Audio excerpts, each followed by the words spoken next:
Hi, my name is Charles Walsh. I'm here for the IPC World Cup Finals here in Aspen. Where are you from? I'm from Vail, Colorado, but I ski here and train here in Aspen. It's great. Training in Aspen for the Paralympics is awesome. You can't get any better facilities. Everybody's real nice, and AVSC has been a wonderful new home for me.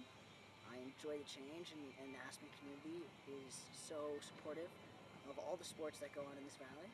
So I think it's really cool that everybody comes out and cheers on some Paralympic athletes. So I was first diagnosed with cancer when I was 14. That's really bad, I can't remember. I was 14, and because of that I had surgeries on my pelvis, and that is how I was classified as a disabled athlete. The Paralympic world and the skiing Paralympic world is pretty small, so not a lot of people know what's going on. But right now we have a national team, which is composed of a handful of athletes who range from sit skiing to blind to people like me who are standing athletes but still have a disability. And I started skiing when I was 2, and I grew up racing as an able-bodied athlete here in Aspen and Vail and all over the state and country. And then I was diagnosed, and then I decided to go back to skiing in high school and attended a ski academy called Green Mountain Valley School, where I learned how to ski and walk and everything again. And then I learned I was classified as a disabled athlete, so that's why I decided to make the switch over. Because I never thought of myself disabled, but now that I'm here, I fit right in, and it makes total sense. Funding for us is very difficult on the national team and in the entire Paralympic world, because we're not quite in the mainstream. You never hear of any Paralympic athletes winning things. You can't name them, because in society that's just not the way it works in the U.S. So funding is very hard. And for me, I have my biggest sponsor is my mom. And I actually wear my hat that I got embroidered, and it says Mom on it. And some people think it's a joke, but it's actually quite serious, because this is my first season on the World Cup, coming in with absolutely no sponsors except for her. So that's how I think it's going to be, and that's how it truly is. These guys come out here and ski, and it's absurd to see how they do it. But they go fast, and they charge down the hill.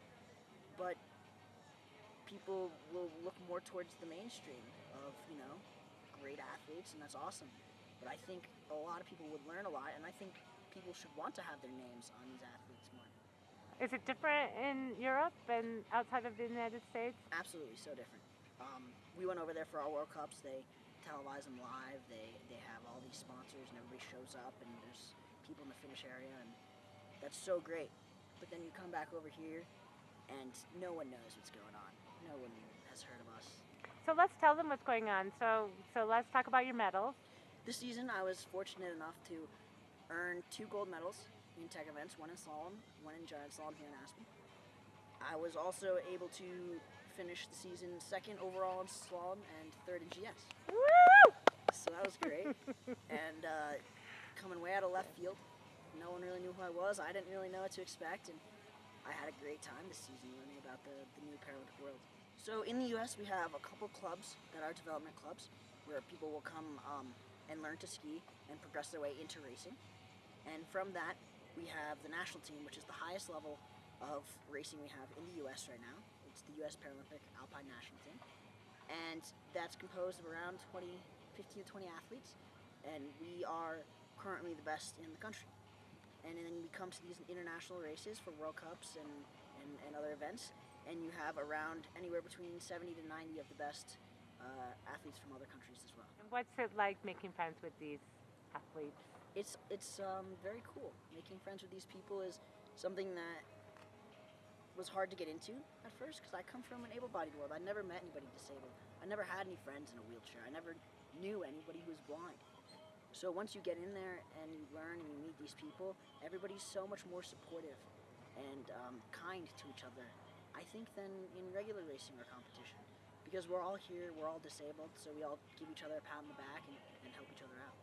And there's some amazing stories behind the athletes. There's some amazing things. We have a bunch of military guys, we have some people who were born like that, we have crazy stuff, and you never really know. The joke is every time you meet someone, you're like, oh, how are you disabled? And in our disabled skiing, right now we have a visually impaired category, a standing category, and a sitting category.